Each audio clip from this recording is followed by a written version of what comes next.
Bienvenue dans notre exploration en profondeur. Notre mission aujourd'hui, eh bien, elle consiste à dépasser un peu la mythologie qui entoure l'une des figures les plus, on va dire, monumentales de l'histoire moderne. Absolument. Il s'agit vraiment de mettre de côté cette image un peu rigide, vous savez, le père de la nation au visage figé sur les billets de banque. Voilà, exactement. On veut découvrir le jeune homme faillible, passionné et surtout en pleine formation qui a précédé la légende. Et pour ça, on s'appuie sur une source d'une très grande richesse, le premier volume de l'ouvrage classique Life of George Washington par l'écrivain Washington Irving. Et c'est une lecture indispensable parce que comprendre la jeunesse d'une nation exige de se pencher sur la construction psychologique, mais aussi pratique, des individus qui l'ont forgé. Tout à fait. D'accord. Décortiquons un peu tout cela. Ces textes couvrent l'héritage familial de Washington, son éducation singulièrement pragmatique, et puis ses expéditions éprouvantes dans des territoires qui n'étaient même pas encore cartographiés. Sans oublier ses toutes premières missions militaires lors des intenses tensions franco-britanniques en Amérique du Nord. Et l'analyse du texte de Washington Irving réveille de manière flagrante que les échecs cuisants ou les luttes pour la survie physique ont joué un rôle bien plus déterminant dans la formation de son caractère que n'importe quelle réussite précoce. C'est clair.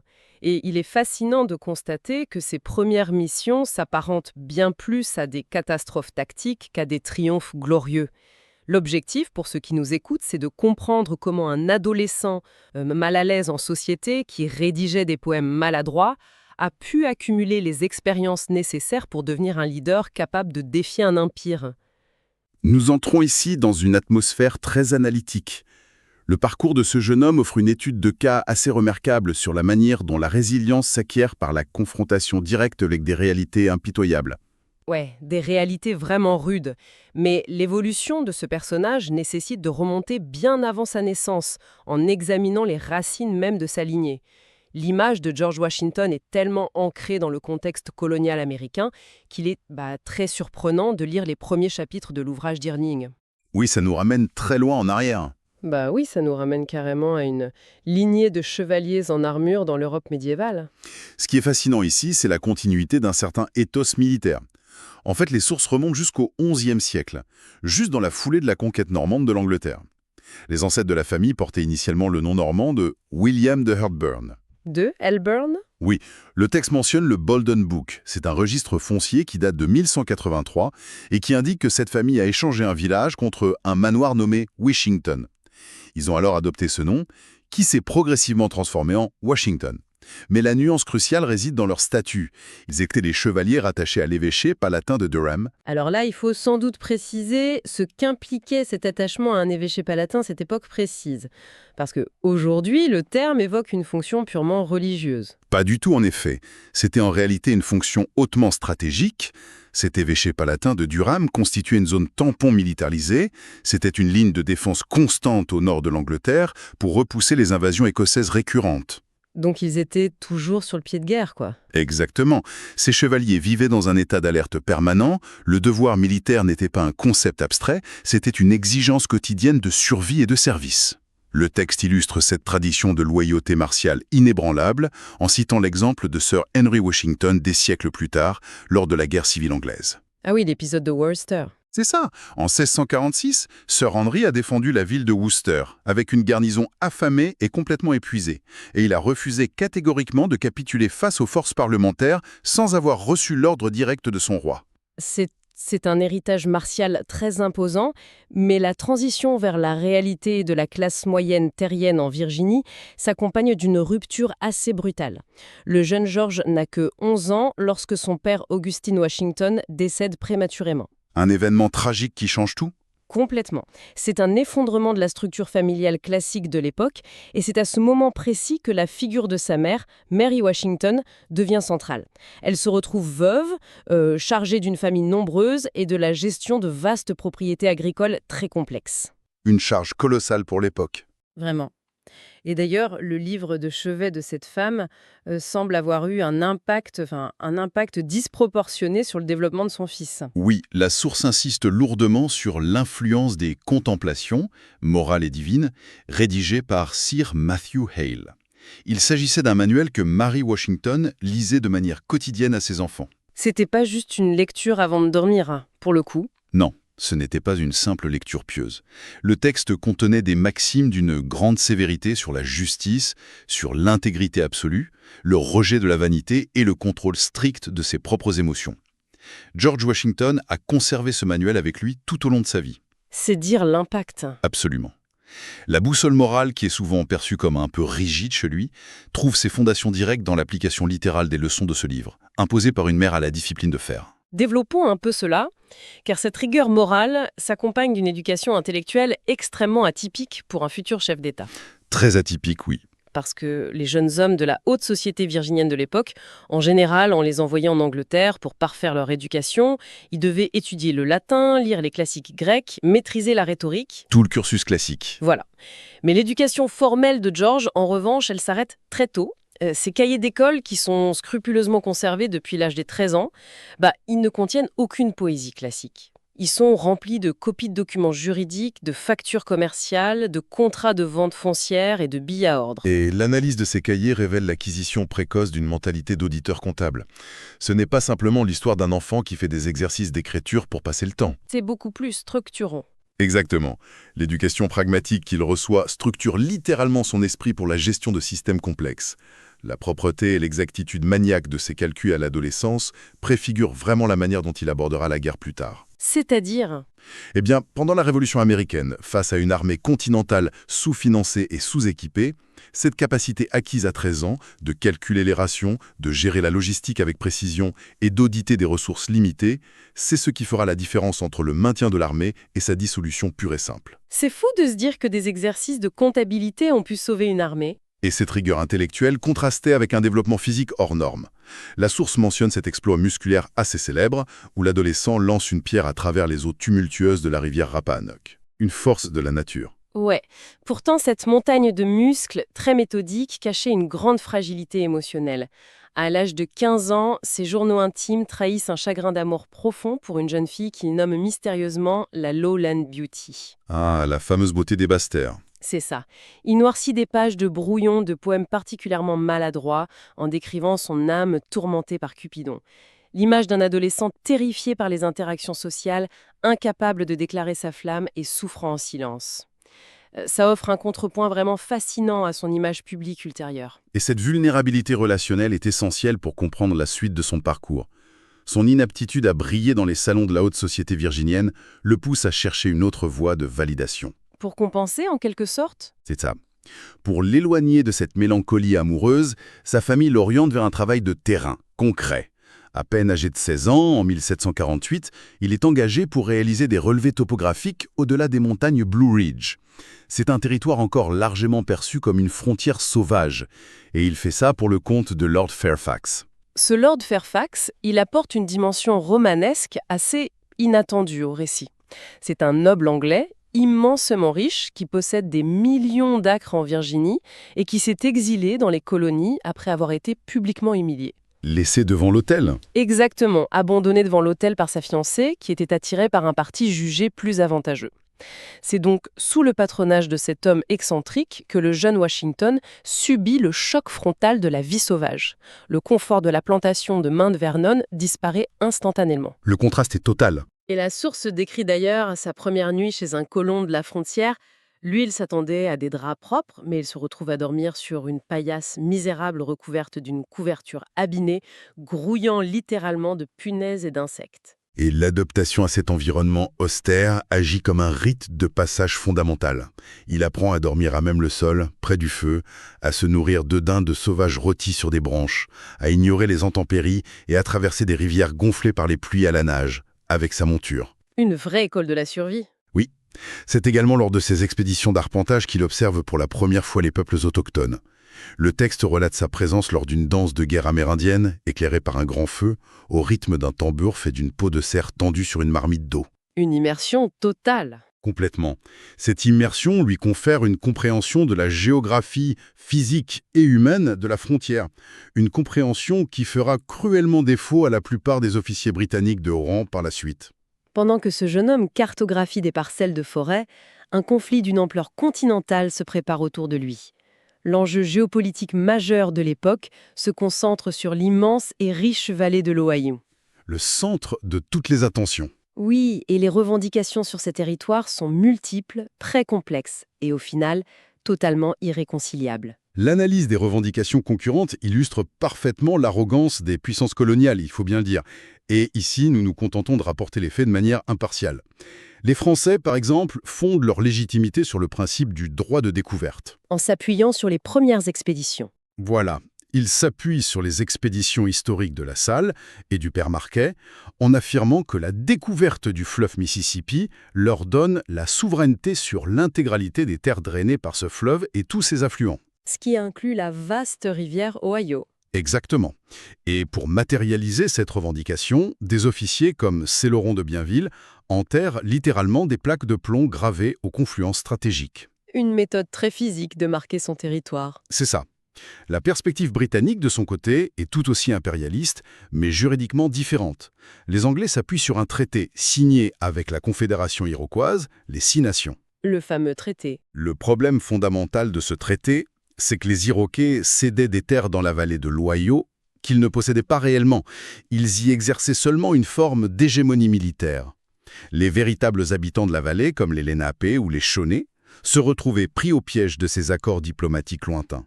Et le texte d'Irving rapporte d'ailleurs une citation qui résume tragiquement cette absurdité juridique. Un vieux chef amérindien qui observe les manœuvres des deux empires pose cette question d'une logique implacable. Il dit « Les Français revendiquent une rive de la rivière, les Anglais revendiquent l'autre. Où se trouvent donc les terres des Indiens ?» C'est une question percutante. L'enjeu économique sous-jacent à ces débats juridiques justifiait ce cynisme de la part des empires. La vallée de l'Ohio n'était pas qu'une forêt lointaine, et un réseau fluvial permettant de contrôler les communications entre le Canada et la Louisiane pour les Français, ou de sécuriser l'expansion vers l'ouest pour les colonies britanniques. Le contrôle de cette zone signifiait la suprématie sur le continent. C'est justement face à cette tension extrême que le gouverneur britannique de Virginie, Robert Dinwiddie, prend une décision qui semble presque irrationnelle avec le recul.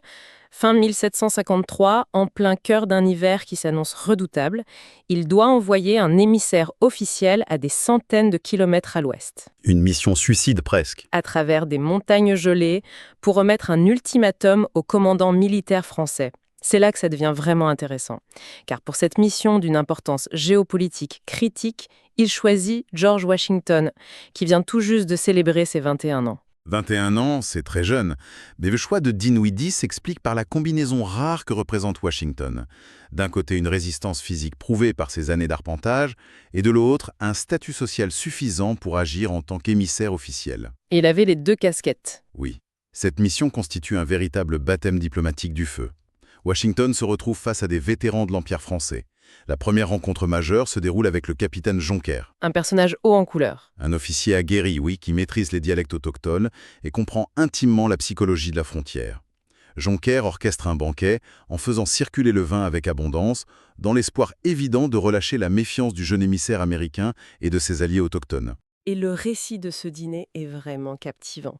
Washington comprend tout de suite la manipulation et maintient une sobriété absolue. Il ne boit pas une goutte de trop. Voilà, il reste silencieux, il observe et il laisse les officiers français dont la langue se délie sous l'effet de l'alcool détailler ouvertement leur stratégie militaire globale et leurs intentions irrévocables de militariser toute la vallée de l'Ohio.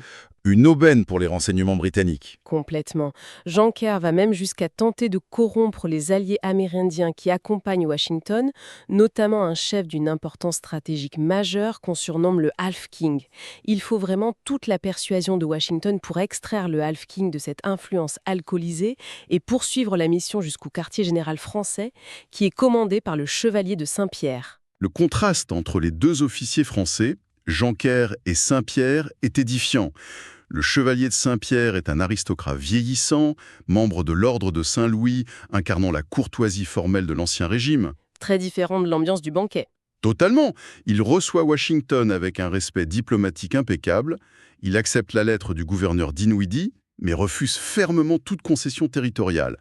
Et pendant que l'état-major français rédige sa réponse officielle, la sagacité de Washington se révèle à nouveau. Il ne reste pas là à attendre bien sagement. Non, loin de rester inactif, il met à profit chaque minute passée dans l'enceinte du fort. Il demande discrètement à ses hommes d'inspecter les fortifications, de mémoriser l'agencement des défenses, de compter le nombre exact de canons et de recenser avec précision les centaines de canaux que les Français préparent sur la rive. Pour lancer une invasion au printemps suivant. Exactement. Le jeune émissaire diplomatique se transforme en officier de renseignement redoutable. Et si l'aspect diplomatique exigeait de la ruse, le trajet de retour va exiger, lui, une résilience physique frôlant le surnaturel. L'hiver s'abat sur la région avec une brutalité extrême. Les tempêtes de neige s'enchaînent, rendant la progression à cheval presque impossible. Et il faut remener ses renseignements au plus vite. C'est ça le problème. Voyant que les montures sont épuisées et ralentissent dangereusement la remise de son rapport stratégique, Washington prend la décision radicale de les abandonner. Il revêt une tenue de survie amérindienne, attache un sac de provisions sur ses épaules, prend son fusil et décide de couvrir les centaines de kilomètres restants à pied, accompagné seulement de son guide expérimenté, Christopher Gist. Cette marche forcée dans la neige témoigne d'une endurance hors du commun. Et l'analyse des sources montre que la menace n'était pas seulement climatique. Près d'un lieu tristement nommé Murdering Town, le danger devient humain. Rien que le nom du lieu, ça donne le ton. C'est sûr. Washington et Gist engagent un guide autochtone local pour s'orienter.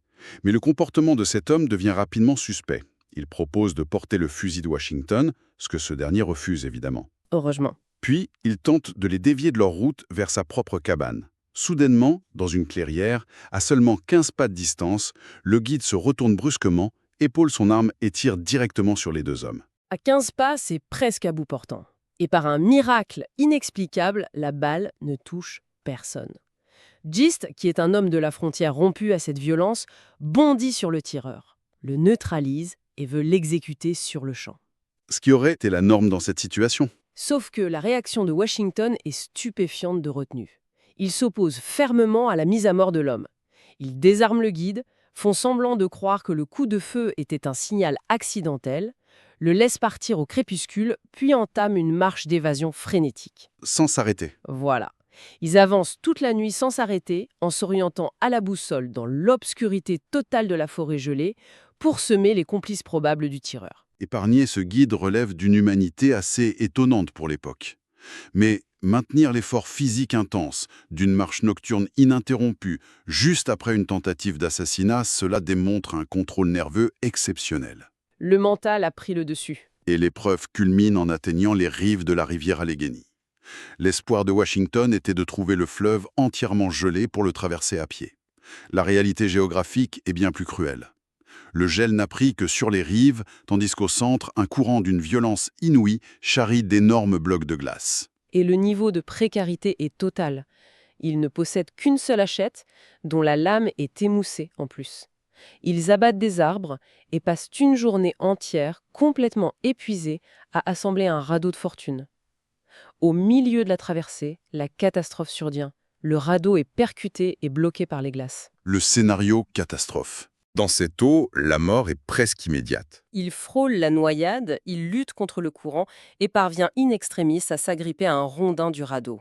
Incapables de rejoindre les rives, ils sont contraints d'abandonner l'embarcation et de se réfugier sur une petite île isolée au milieu du fleuve. Et passer une nuit d'hiver sur une île fluviale sans aucun moyen d'allumer un feu, trempé dans des vêtements qui gèlent littéralement sur le corps, ça constitue le summum de la survie. On peine à imaginer. Le froid est d'une telle intensité que le lendemain matin, les mains et les pieds de Christopher Gist sont gravement atteints par des engelures.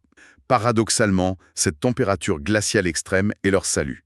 La surface de la rivière a fini par geler complètement pendant la nuit, ce qui forme un pont de glace qui leur permet de rejoindre la rive opposée à pied. Il est d'autant plus frappant d'observer que juste après avoir échappé à la mort, que ce soit par noyade, hypothermie ou assassinat, notre jeune diplomate doit se plier aux exigences très concrètes de la politique locale. La diplomatie de la frontière. Exactement. Le texte décrit l'incident avec la reine Aliquipa, une puissante dirigeante amérindienne de la région. Elle était profondément offensée que Washington, lors de son voyage aller, ait négligé de s'arrêter pour lui présenter ses respects formels.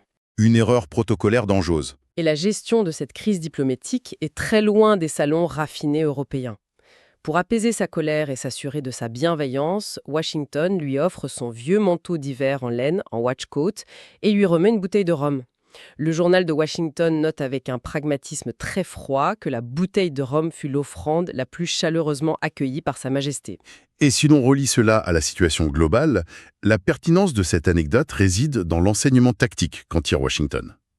Il saisit que dans cet écosystème complexe, les grandes théories géopolitiques élaborées à Londres ou à Paris cèdent le pas aux réalités du terrain. Ce n'est pas sur les cartes que ça se joue. Non, la sécurité d'une expédition ou la pérennité d'une revendication territoriale dépendent directement de la gestion des alliances locales, du respect des protocoles indigènes et de la capacité à ravaler sa fierté pour sécuriser des soutiens stratégiques, même au prix d'offrandes peu conventionnelles. Et le rapport de cette mission de 1753 déclenche des répercussions immédiates. En constatant l'intransigeance française, les autorités britanniques décident d'agir militairement.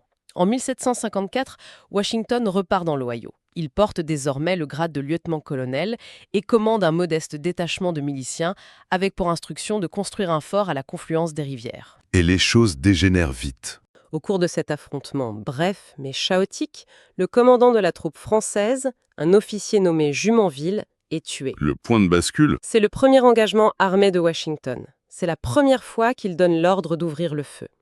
L'ardeur de l'officier inexpérimenté transparaît de manière flagrante dans une lettre envoyée à son frère, où il rédige cette phrase célèbre.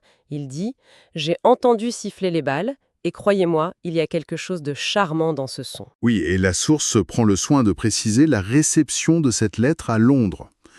Lorsque le roi d'Angleterre, George II, lit cette description enthousiaste de la bataille, il commente avec la froideur d'un souverain expérimenté. Il lâche.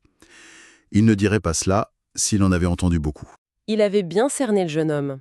Cette remarque anticipe cruellement les événements. Le meurtre de Jumonville, qui était considéré par les Français comme un émissaire diplomatique et non comme un combattant tactique, déclenche la fureur absolue de l'état-major français. Washington, qui est conscient de la riposte imminente et écrasante qui se prépare, ordonne le repli de ses troupes vers une cuvette naturelle marécageuse appelée les Great Meadows. Un choix de terrain terrible. C'est là qu'il fait ériger à la hâte une modeste palissade circulaire. Le nom donné à cette structure traduit d'ailleurs bien le désespoir logistique de la situation. Le Fort Necessity. La nécessité porte bien son nom, car la réalité logistique à Fort Necessity relève en effet du désastre tactique absolu. Les éléments se déchaînent, les pluies torrentielles inondent le campement construit dans cette dépression de terrain, les tranchées défensives se transforment en bassins de boue, les réserves de poudre sont trempées, rendant la quasi-totalité des mousquets inutilisables. c'est ça, et la chaîne d'approvisionnement est inexistante, condamnant les miliciens à la famine. Le coup de grâce survient lorsque les alliés amérindiens, dont le Half King évalue la position défensive, jugent la stratégie britannique suicidaire face à l'arrivée massive des troupes françaises régulières et décident pragmatiquement d'abandonner le fort. Difficile de leur donner tort. C'est environnante. La position est indéfendable, purement et simplement.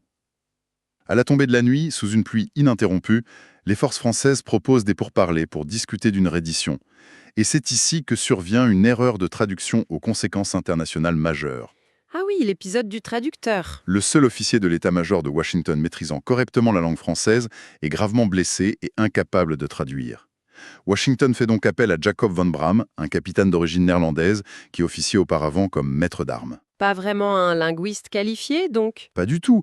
Dans l'obscurité, sous la pluie, en s'éclairant péniblement à la lueur vacillante d'une bougie protégée par un chapeau, Van Braam traduit oralement les termes du document de capitulation rédigé en français.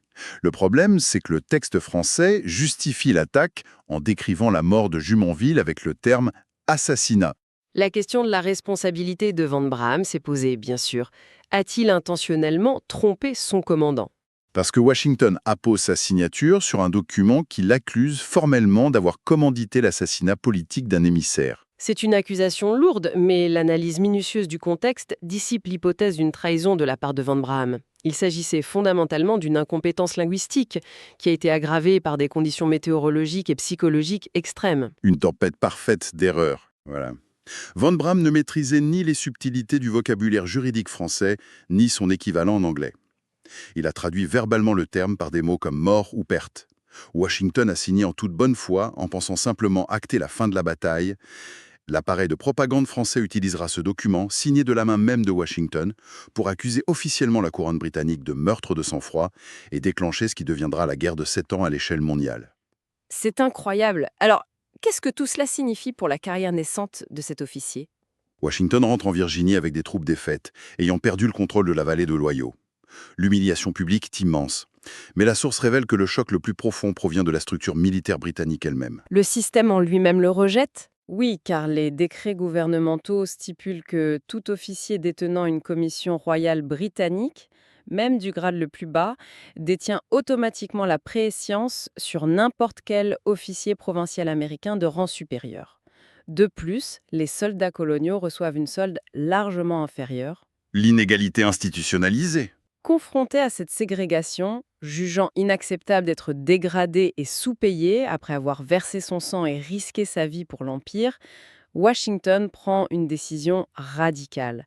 Privilégiant son honneur personnel, il refuse la rétrogradation, présente sa démission au gouverneur et quitte le service militaire. Et c'est là que l'ascension d'une figure historique se lit souvent à l'envers.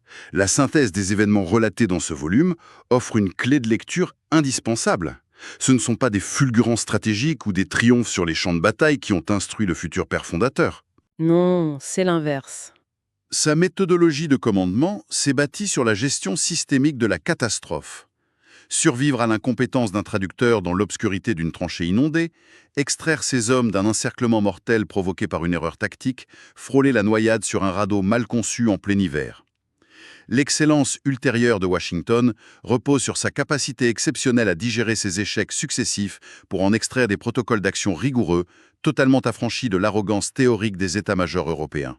La fondation de son caractère se trouve dans la boue des Great Meadows, dans le froid glacial de la rivière Allegheny, et face à la condescendance de l'administration impériale. Et cela soulève une question importante, qui remet vraiment en perspective le récit traditionnel de la création des États-Unis. La narration historique classique attribue souvent l'étincelle de la Révolution américaine à la diffusion des grandes idées des Lumières, qui étaient débattues par des intellectuels dans des salons urbains raffinés. Les grands principes philosophiques. C'est ça. Mais l'analyse de ces premières années suggère une origine bien plus viscérale. Il convient de se demander si le profond ressentiment qui a finalement déterminé George Washington à prendre le commandement d'une armée rebelle contre le plus puissant empire de l'époque n'a pas pris racine bien avant les débats sur la fiscalité. Loin de Boston et de ses taxes. L'arrogance des officiers de la couronne, les humiliations institutionnelles liées à la solde et au grade qui étaient subies par des coloniaux ayant lutté dans les conditions épouvantables de la frontière de l'Ohio, ont constitué un terreau particulièrement fertile. Méditer sur le fait que la fracture fondatrice d'une nation ait pu naître à l'origine d'une question d'honneur blessée dans les forêts boudeuses de Pennsylvanie, cela offre une perspective singulièrement réaliste sur les véritables moteurs des grands bouleversements de l'histoire humaine.